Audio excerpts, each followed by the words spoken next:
The sun hung like a bruised eye over Dustwater, painting the bone-dry land in shades of brutal ochre.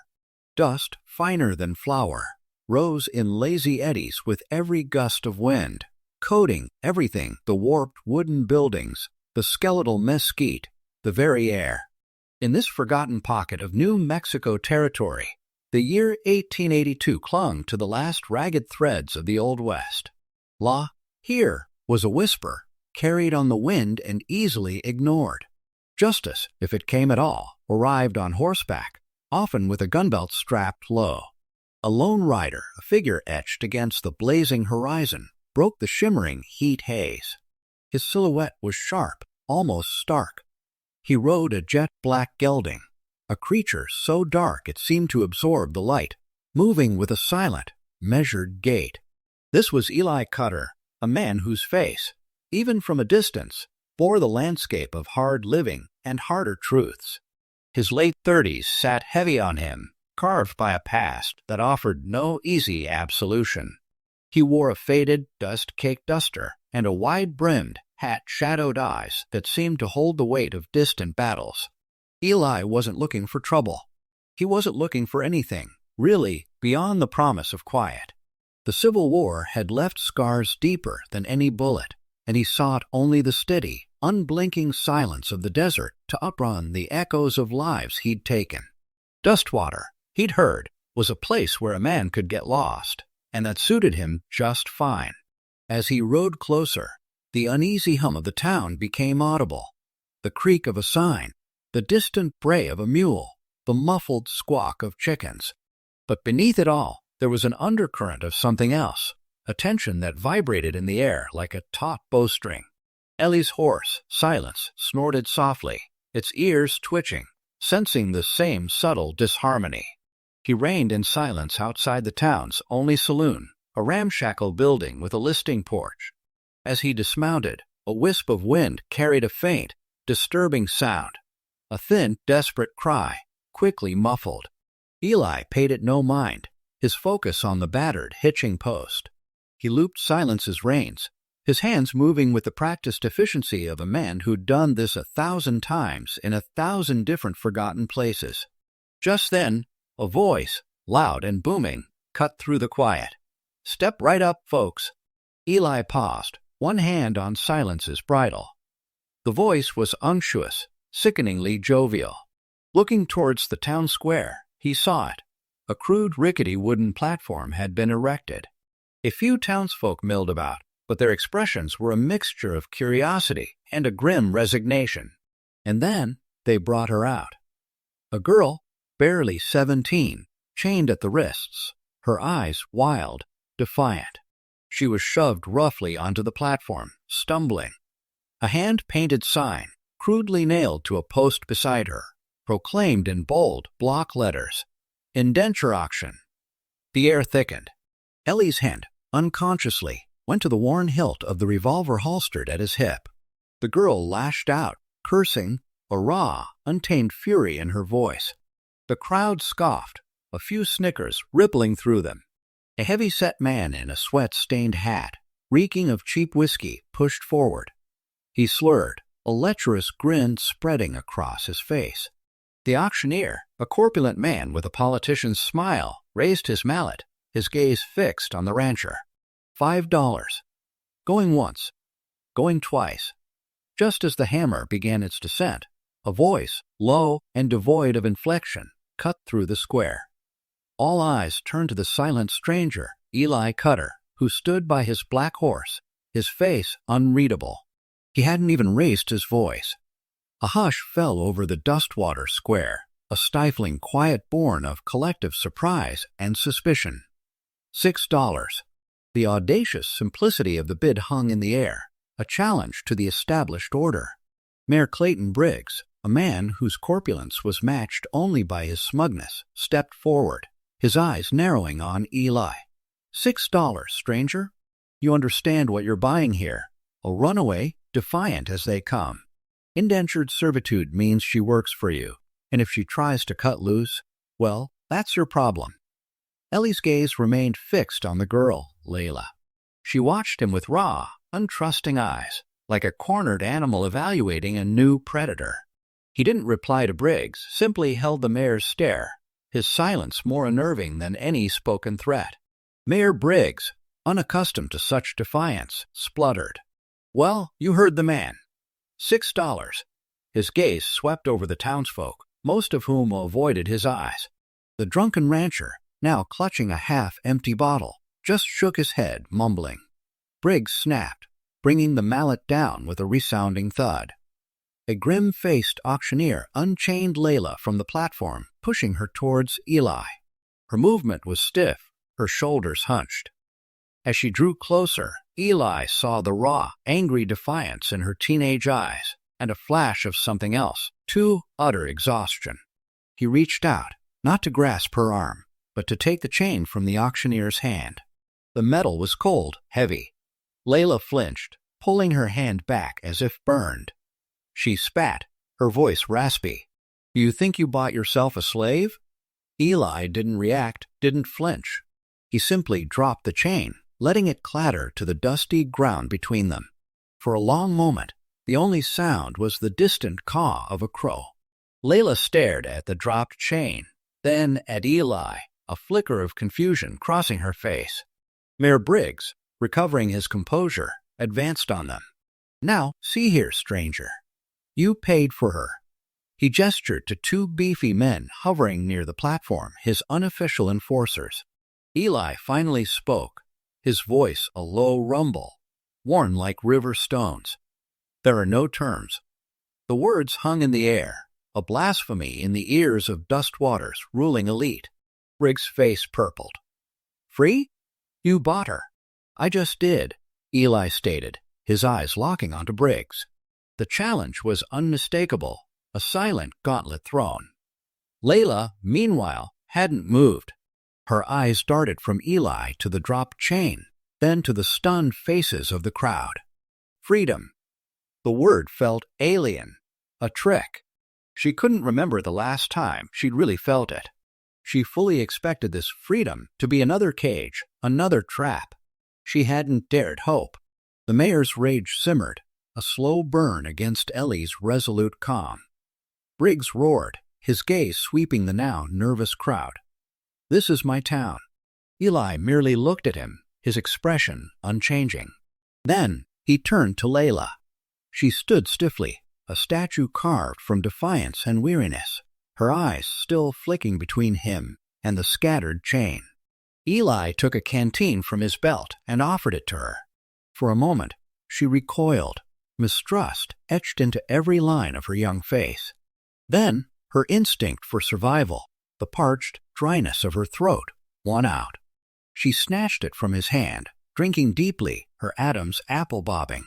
"She's a runaway," Briggs pressed, rallying his forces. "Escaped from legitimate indenture." "Property doesn't bleed," Eli said, his voice flat, his eyes flicking to a small, fresh scrape on Layla's arm. Suddenly, two of Briggs' enforcers, hulking men with calloused hands, moved from the edges of the square, flanking Eli. Their hands hovered over their holstered revolvers. The air crackled with tension. The crowd held its breath, expecting a gunfight to erupt at any moment. But Eli didn't reach for his weapon. His gaze remained fixed on Briggs, then shifted to the two men. His eyes, dark as obsidian, seemed to bore into them, dissecting their intentions, their resolve. The enforcers hesitated, their bravado faltering under Ellie's unwavering stare. They were bullies, not hardened killers, and something in Ellie's quiet intensity unnerved them. From the saloon entrance, a woman emerged, wiping her hands on a soiled apron. Clara McCoy, known as Scars, not just for the faint mark across her cheek, but for her sharp tongue, watched the unfolding drama with keen interest. Her saloon, the Dusty Spur, was more than just a drinking hole. It was the unofficial heart of Dustwater, and Clara rarely missed a beat. "Well, now, Mayor," Clara's voice cut through the strained silence. "Sharp as broken glass. Last I checked, even your indenture papers didn't come with a bill of sale." She tipped her head towards Layla, a slight smirk playing on her lips. "She's got spirit, that one." Clara's intervention, unexpected and audacious, momentarily disrupted Briggs' bluster. He scowled at her. "Stay out of this, Clara." "Official business that looks a whole lot like human trading to me," Clara retorted, stepping onto her saloon porch, her stance defiant.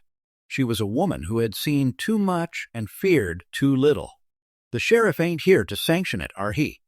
Briggs, cornered, glared from Clara to Eli, then to Layla, who now stood a little straighter, a spark of something hope, perhaps, or merely renewed defiance in her eyes. The entire tableau was a silent dare, a challenge to his authority.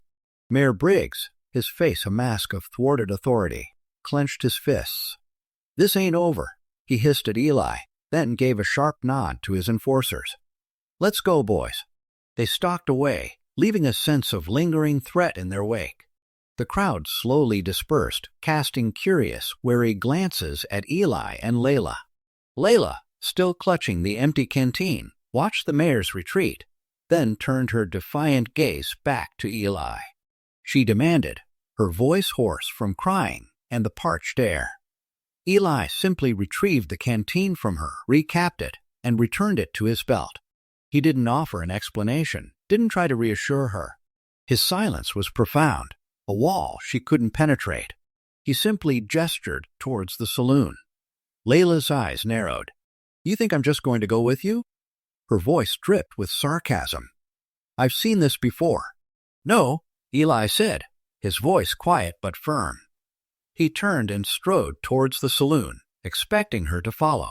Layla hesitated, torn between her ingrained suspicion and a desperate, fragile hope.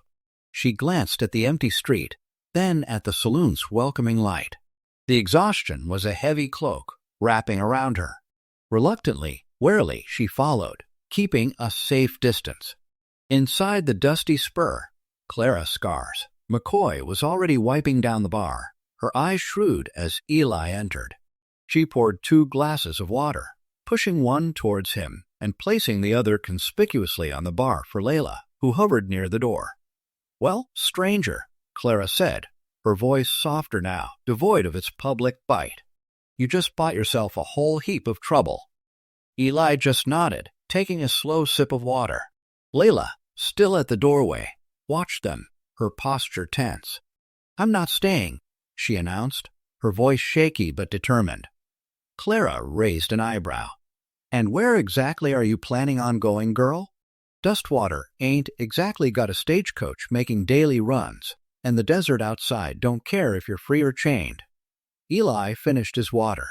He took out his broken war compass, twirling it idly. The needle spun wildly, never settling on true north. He looked at it, then at Layla. His gaze was deep, unsettling. She was a burden, a complication to his solitary path. But something in his hardened spirit wouldn't allow him to simply leave her to the wolves, even if those wolves wore mayor's suits. He placed the compass back in his pocket. "She'll stay here for now," Eli said, his decision made. His voice was low, and it carried a quiet authority that brooked no argument. He was choosing to protect her, even if she didn't want it, even if she didn't trust him. Layla grudgingly accepted Clara's offer of a cot in the saloon storeroom, but her eyes remained as guarded as a bank vault. She rarely spoke, moving like a phantom, avoiding Ellie's gaze. Eli, for his part, kept to himself. He spent his days in the stables with silence, cleaning his rifle, or simply staring at the endless horizon, the wildly spinning needle of his broken compass clutched in his hand. He was a man fighting an internal battle, a silent war of conscience against the deeply ingrained habit of detachment. Dustwater, however, harbored its own battles.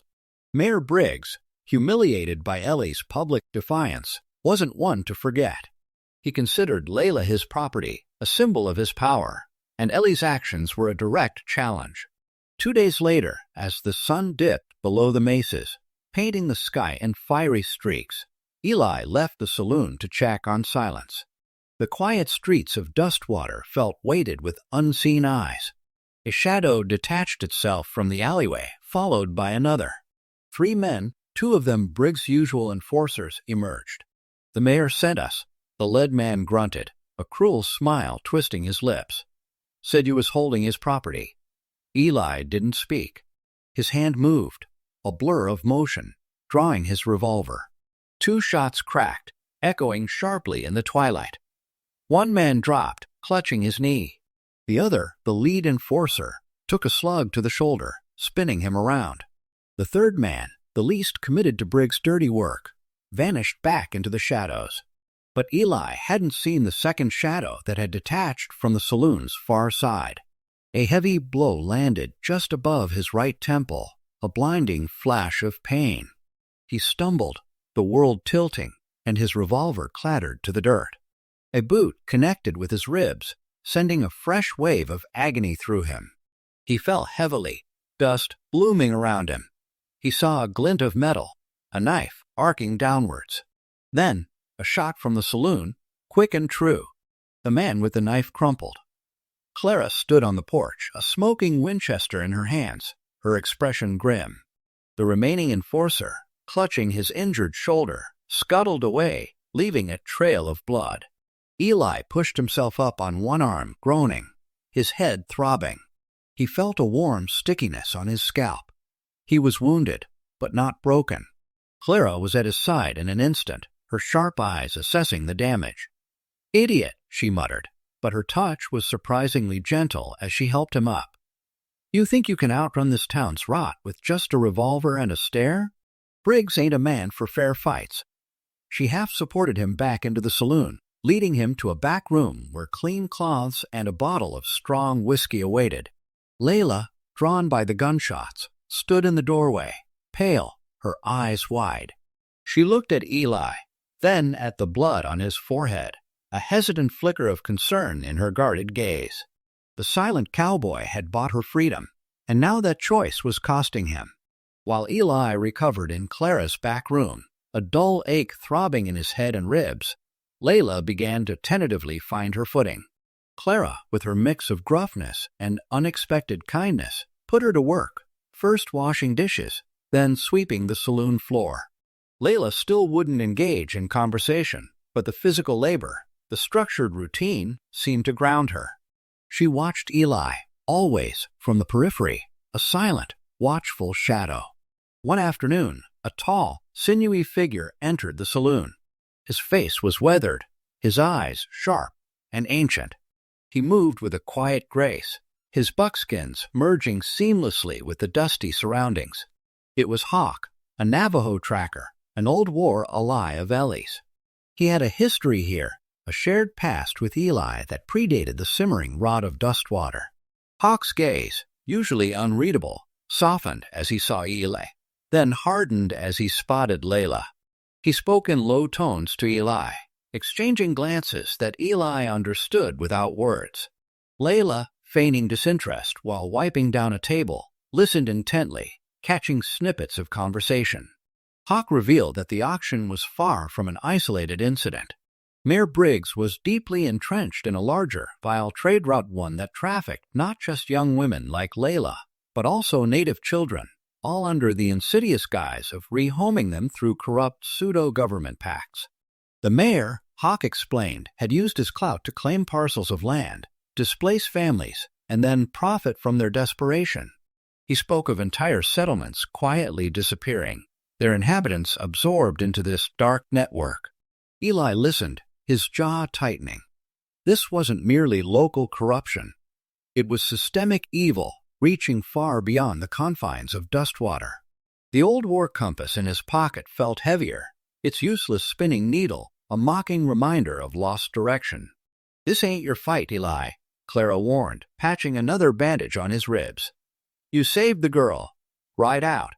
"Not my war," Eli mumbled, a familiar mantra, a desperate attempt to cling to the neutrality he had sought. He had come here for peace, for penance, not to ignite another conflict. But the image of Layla on the auction block, the whispers of stolen children, gnawed at him. He saw the ghosts of his own past in the faces of the exploited, and the burden became unbearable. One blustery evening, a sandstorm rolled in, an angry, blinding wall of dust. It trapped them in the saloon, forcing a tense proximity. It was during this storm, as the wind howled like a banshee, that Layla made her move. She slipped out, vanishing into the churning darkness, a desperate attempt to outrun the demons that still haunted her, and perhaps the quiet stranger who had unsettled her world. Eli, sensing her absence, felt a cold dread. He knew instinctively that she wouldn't last the night in that storm. The land itself seemed to conspire against them, making escape a death sentence. He had to find her. He had to bring her back. The sandstorm raged for hours, a suffocating, blinding tempest that swallowed the town hall. Eli, his ribs aching, his head still pounding, forced his way out of the saloon. Clara, despite her warnings, handed him a thick canvas coat and a lantern, her eyes betraying her worry. She ain't got a chance out there, she'd conceded, her voice strained over the wind's howl. Eli walked into the maelstrom, calling Layla's name, his voice swallowed by the wind. He knew the futility of it, but he had to try.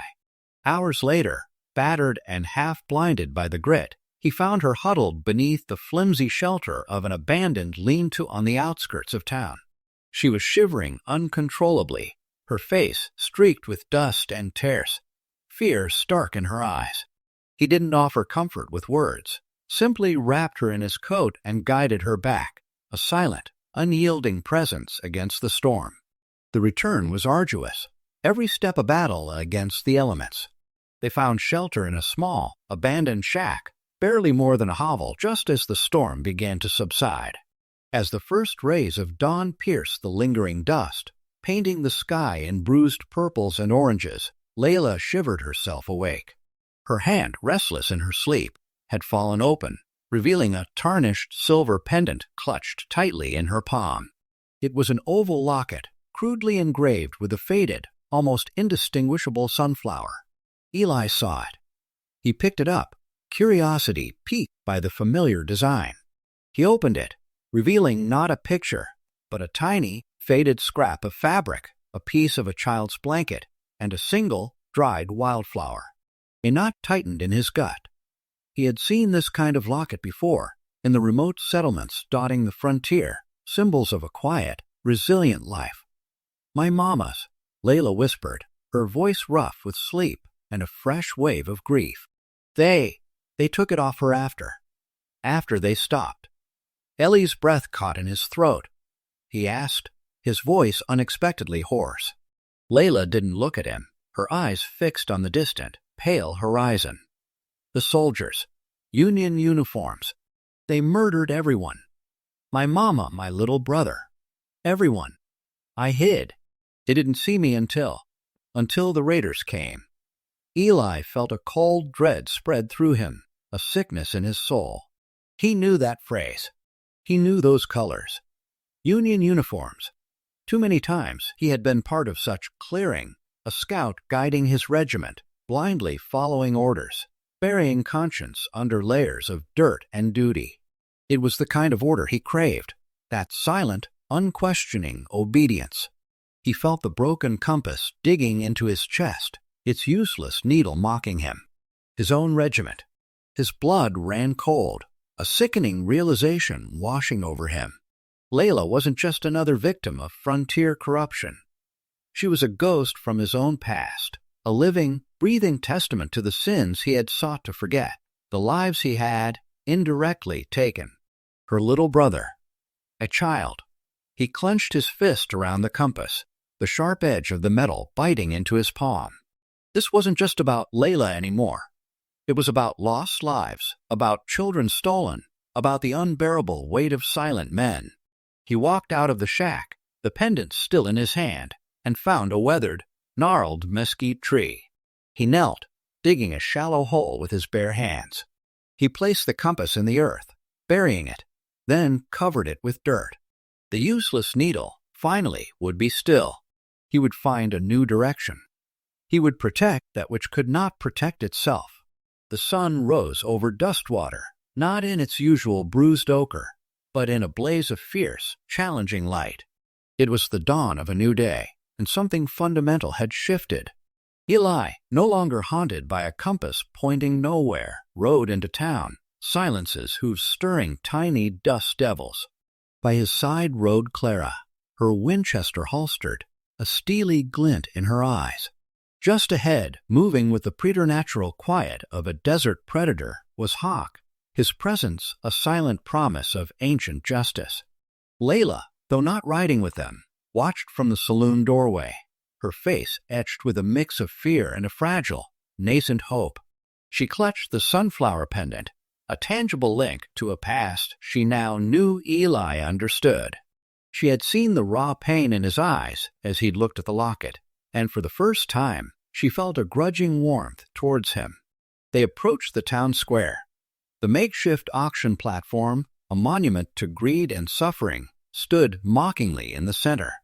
Mayor Briggs, surrounded by his usual coterie of henchmen and a few nervous townspeople, appeared.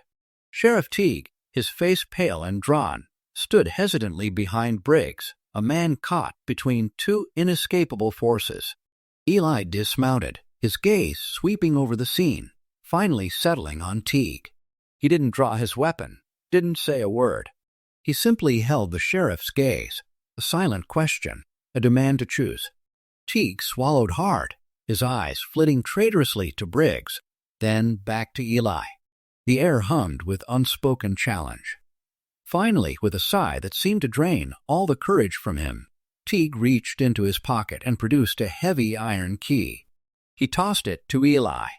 It was the key to the jail, a symbol of the law, now in the hands of the very man Briggs considered an outlaw. Briggs roared, "Teague, you fool!" But before he could finish, the first shot rang out.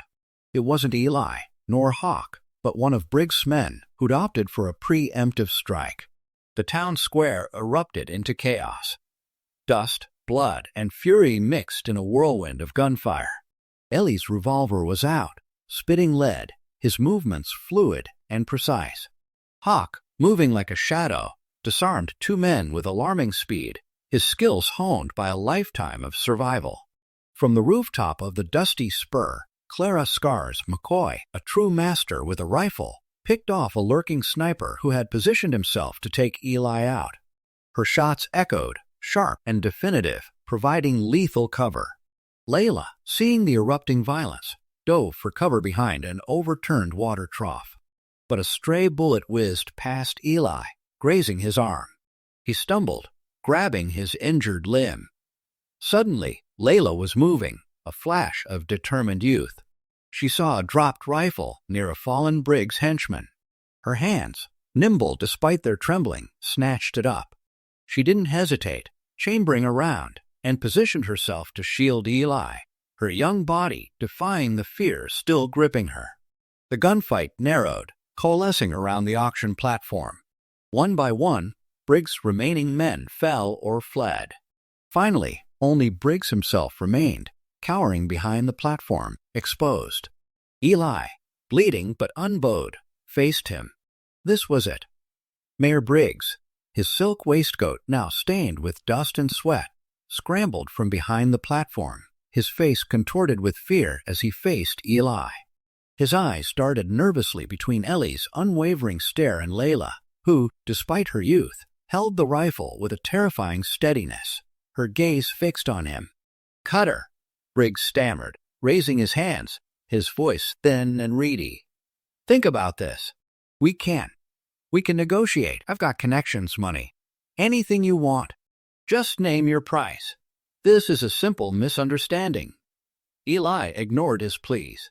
He raised his revolver, his injured arm throbbing, but his aim was true. Briggs flinched, closing his eyes, prepared for the end. But the shot, when it came, wasn't aimed at him. The resounding crack echoed across the square. The hand-painted sign above Briggs' head proclaiming indenture auction. Strong hands fetch strong dollars, exploded into splinters. The crude letters danced in the air, falling like dirty snow. It shattered not just wood, but the illusion of legitimacy, the veneer of order that Briggs had so carefully constructed over his wicked enterprise. Layla lowered the rifle, a breath she hadn't realized she was holding escaping her lips. She stared at the destroyed sign, then at Briggs, who stood frozen, trembling, a pathetic figure. A raw, visceral rage, years in the making, finally found its release. She stepped forward, her eyes blazing, the sunflower pendant glinting faintly at her neck. She stood over Briggs, who flinched, expecting retribution, perhaps even a public beating. But Layla's weapon was not a fist or a rifle. Her weapon was truth, sharpened by her youthful, unyielding spirit. She raised her foot and, with all the years of pain and humiliation festering within her, she spat directly onto Briggs' polished boots. "Sell yourself," she snarled, her voice overflowing with contempt. The words struck Briggs harder than any bullet, stripping him bare in front of a town that had finally witnessed his true nature. He crumpled, defeated, utterly broken. The remnants of Briggs' men who hadn't fled scattered, abandoning their disgraced leader. Sheriff Teague, having unlocked the jail, watched the scene with a mixture of shame and something akin to awe. He finally turned to Eli, a silent nod passing between them. The law, however weak and compromised, would finally take its course, guided by the silent cowboy's uncompromising justice. The showdown was over, but the work was not. The dust, the blood, and the fury had settled, leaving behind a silence that was heavier, more meaningful than any that had come before. Dustwater had been cleansed, but the scars remained. With Briggs' tyranny shattered, literally, Dustwater exhaled. The townsfolk, long oppressed by fear, slowly began to emerge from their homes, their eyes no longer downcast, but filled with a tentative, unfamiliar hope. Sheriff Teague, emboldened by the day's events, took Briggs into custody, the mayor's bluster replaced by pitiful whimpers. The first order of business, for a town reclaiming its soul, was cathartic. The auction platform, that rotten stage of human degradation, was dismantled. Townspeople, wielding axes and hammers, tore it apart, piece by piece. Then, in a symbolic bonfire, they reduced it to ashes, the smoke curling into the clear desert sky, carrying with it the stench of past injustices. Clara Scars McCoy, with her unwavering courage and sharp wit, had proven herself a formidable leader. With Briggs gone, and Teague seemingly committed to a new path, the town, in an unprecedented show of unity, elected Clara as their mayor. She accepted the role with a wry smile, a glint in her eye. "Well," she'd said, surveying her new domain, "someone's got to whip this town into shape." As the sun began its descent, casting long, peaceful shadows over a transformed Dustwater, Eli Cutter stood by silence, preparing to leave. His arm throbbed, a reminder of the day's violence, but the pain was overshadowed by a quiet sense of purpose he hadn't felt in years. He wasn't running from anything now. He was simply moving on. Layla approached him, her face softer than he'd ever seen it. She wasn't wearing the sunflower pendant. She had placed it in the saddlebag of a small, sturdy pony that stood beside Silence. Her eyes, no longer filled with suspicion, held a deep, unspoken gratitude. She still didn't trust easily. That scar would likely forever remain, but her fear had been replaced by a nascent respect. Eli looked at her, then at the pony. He nodded. She understood. Clara walked out to say her farewells, a genuine smile on her face. "Take care, Cutter," she said, her voice unusually warm. "And you, little firebrand." Hawk, ever the silent guardian, emerged from the edge of town, already moving ahead, scouting the path they would take. He turned, a rare, almost imperceptible nod to Eli, a silent acknowledgement of their shared purpose. Eli swung himself into Silence's saddle. Layla, with a surprisingly fluid grace, mounted her own pony. She looked back at Dustwater, at Clara, who waved goodbye. Then she turned her gaze forward, towards the endless horizon, following the silent cowboy. Narrator voiceover. They say Eli Cutter never said more than a dozen words in Dustwater. But one gesture changed the fate of a girl, a town, and maybe the measure of a man. He rode into Dustwater, seeking only quiet, but left leaving a ripple that transformed it. He bought a girl's freedom, and in doing so, found his own.